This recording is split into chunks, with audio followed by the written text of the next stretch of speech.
Negative इंसान सोचता है, बदगुमानी आती है, खानदानों में झगड़े होते हैं, खानदानों में तलाक़ें होती हैं, कम्युनिटीज में झगड़े होते हैं, मोमिनों में आपस में इसीलिए झगड़े होते हैं। एक शख्स है, मशहद का रहने वाला, कहता है कि हमारी कम्युनिटी में एक आलिम दीन थे जिसने हमारी खिदमत की, कोई लगभग 20 साल, पूरे 20 साल हमारे लिए से लगा दिए।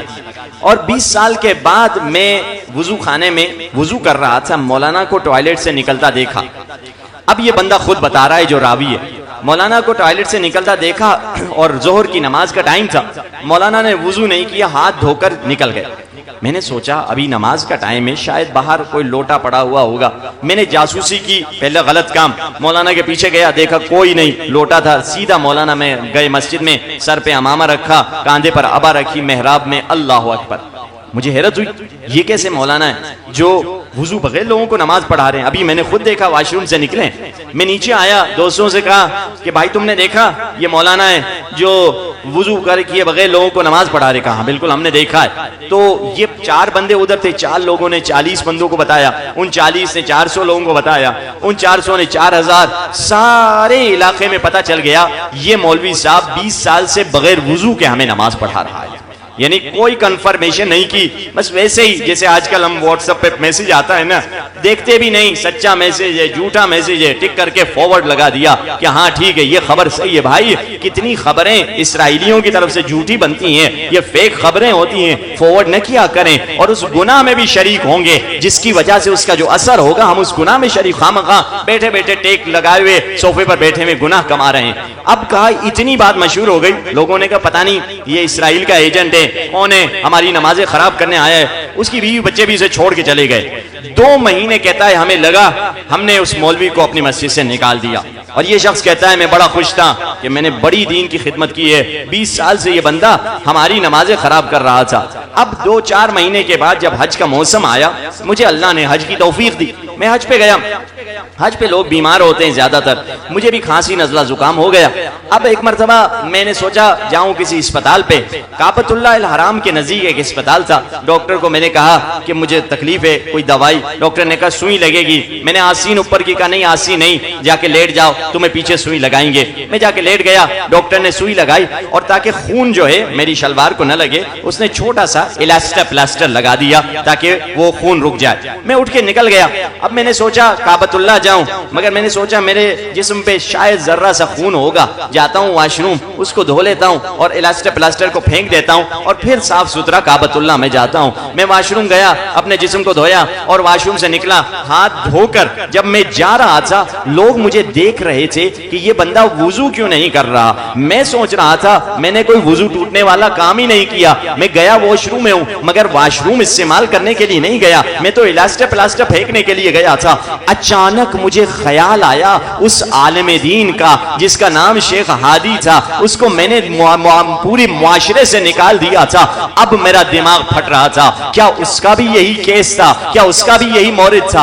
अब मैं परेशान हूं, न मैं इबादत पे फोकस कर पा रहा हूं, न मैं तवज्जो से कोई जिक्र पढ़ पा रहा हूं, बस उसके बारे में सोचता चला जा रहा हूं कि कयामत के मैदान में क्या होगा। अब वो बंदा कहां से मैं ढूंढूं। वापस मशहद आया, एयरपोर्ट से सीधा अपने दोस्तों के पास गया कि वो शेख हादी जिसने 20 साल दिन रात कौम की खिदमत की, उसका एड्रेस तुम्हें पता है। कहा तुम क्या उसके दर्द वाले हो गए हो, तुम ही ने तो उसको निकाला था। कहा मुझे बताओ। कहा उसका एक दोस्त है, वहां मार्केट में उसकी दुकान है। मैं उस दोस्त के पास गया, मैंने पूछा शेख हादी क्या खबर। कहा 2-4 महीने बेचारा आया था, बड़ा गमकीन था, कह रहा था 20 साल इस कौम की खिदमत की है, दिन रात इनकी बेटियों की शादियां मैंने करवाई, इनके बेटों की शादियां करवाई, सुलह इनकी करवाई, तलाक़ें इनकी मैंने रोकी। रात को 2 बजे ये लोग फोन करते थे। आज सिर्फ मैं बीमार हुआ था, बुखार था, मुझे इंजेक्शन लगी हुई थी, मैं इलास्टर प्लास्टर फेंकने के लिए वॉशरूम गया और मेरा वुजू भी नहीं टूटा था। और लोगों ने मुझसे पूछा भी ये नहीं कि तुमने आगा आपने वुजू किया था या नहीं किया था, ताकि मैं वजाहत कर सकूं।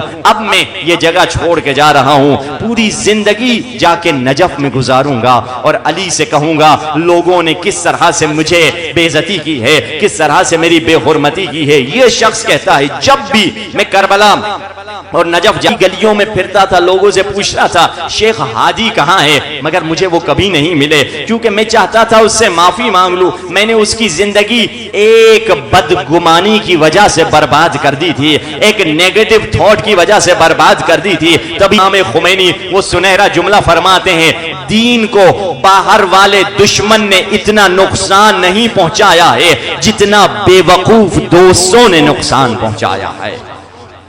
वही बेवकूफ दोस्त हैं जो इस दौर में भी दीन को नुकसान पहुंचा रहे हैं। आते हैं, आजादारी करते हैं, मगर कहते हैं हम तकलीद नहीं करते, हम इमाम जमाना की तकलीद करते हैं। ये वही बेवकूफ दोस्त हैं। अरे इमाम जमाना की तो पैरवी होती है, तकलीद मुज्तहिद की जाती है, और ये वो सिलसिला है जो रसूल अल्लाह से चलता हुआ आ रहा है। रसूल अल्लाह ने जाते हुए क्या कहा, आयत आई बल्लिग मा उन्ज़िला इलैका, हबीब अपना पैगाम बता दीजिए, आपके पास कौन है खलीफा। रसूल अल्लाह गए, अब मौला अली दुनिया से जाने लगे, फिर से ये आयत वारिस कुरान को रिमाइंडर के तौर पर आई, या अली बता दीजिए आपके बाद वारिस कौन है। इमाम अली ने इमाम हसन मुश्तबा का बताया, इमाम हुसैन, यहां तक कि इमाम जमाना जब गैबत में जाने लगे, फिर से ये आयत मौला को तकरार होकर कहने लगी, अये इमाम जमाना लोगों को बता दें आप किसके हवाले करके जा रहे हैं। हजरत मूसा 40 दिन के लिए कोहे तूर पर गए, कौम को हजरत हारून के हवाले करके गए, आप 1000 साल की गैबत में जा रहे हैं, कौम को किसके हवाले करके जा रहे हैं। मासूम इमाम ने फरमाया,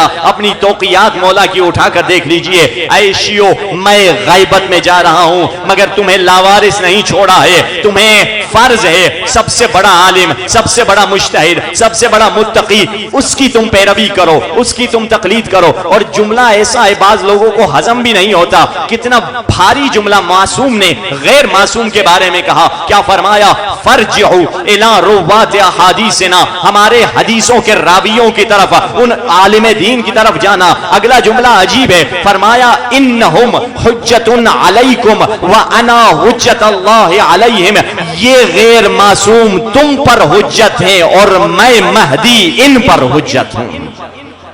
ये हाँ फकत हिज़्बे इलाही पर फकत लब्बैक या हुसैन, जिस तरह के आप हुसैन से दोनों हाथ उठा के,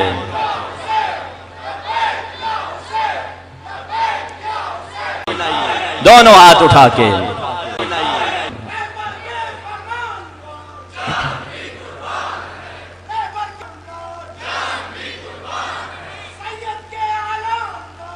जान दी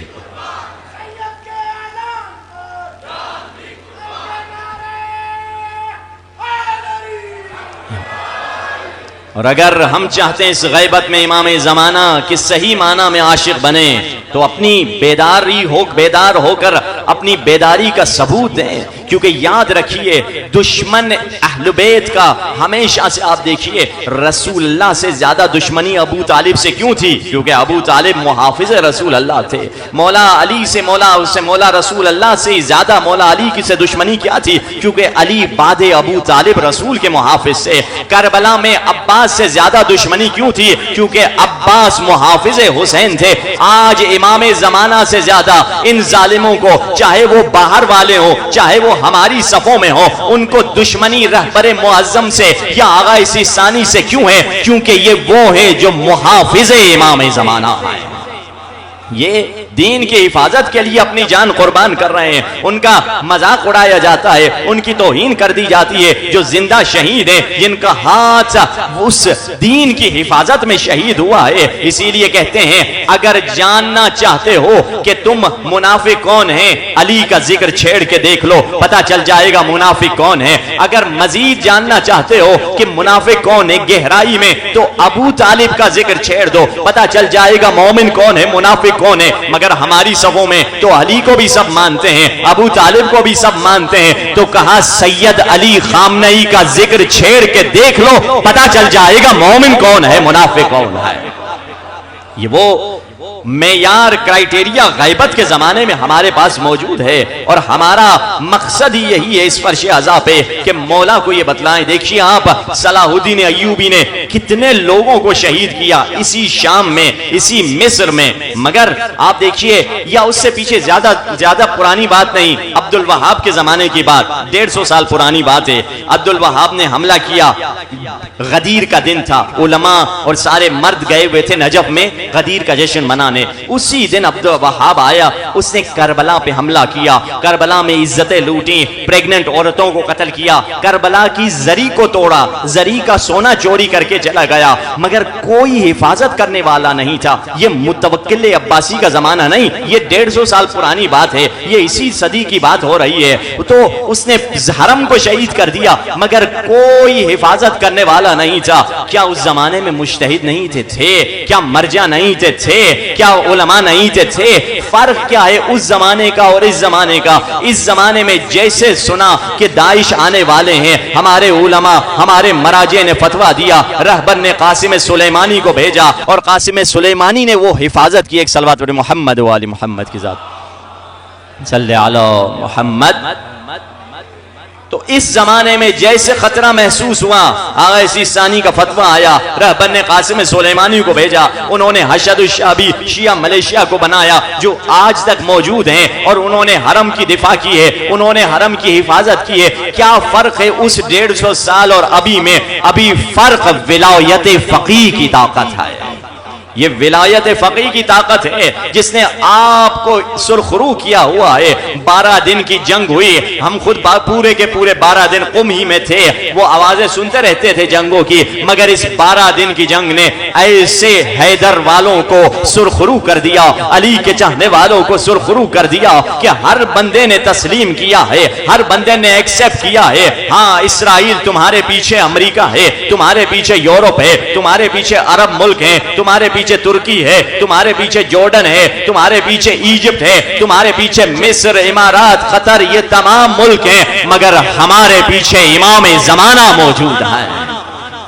वो इमाम ज़माना ने जो नुसरत की है, ये वही गैबी नुसरत है। अब देखिए, आजकल लोग कहते हैं हाँ ठीक है कि फिर से हजरत बीबी के हरम की दिफा के लिए कई लोग शहीद हुए, मगर फिर से दाइशियों का कब्जा आ गया। फायदा क्या है मेरे भाई? याद रखो, ठीक है दाइशियों का कब्जा उधर आया है, बिल्कुल इसी तरह कि हजरत मुख्तार ने जब इमाम हुसैन के कातिलीन से बदला लिया, ये क्रेडिट मुख्तार को जाता है। कौन सा क्रेडिट? कि इमाम हुसैन के बाद कोई इमाम तलवार से शहीद नहीं हुआ, सारे इमाम जहर से शहीद क्यों हुए? क्योंकि लोग जानते थे अगर इनके इमाम को तलवार से खुल्लम खुल्ला शहीद करोगे, ये तुम्हारी नस्लों के टुकड़े टुकड़े कर देंगे, ये ऐसा इंतकाम लेंगे जैसे मुख्तार ने इंतकाम लिया। इसीलिए इमाम हुसैन के बाद हर इमाम को छुपकर जहर के जरिए से मारा गया था। ये क्रेडिट मुख्तार को जाता है। आज अगरचे जालिम दाइशियों का कब्जा शाम में है, मगर वो जालिम दाइशियों की हिम्मत नहीं है कि बीबी के हरम की तरफ जा सके।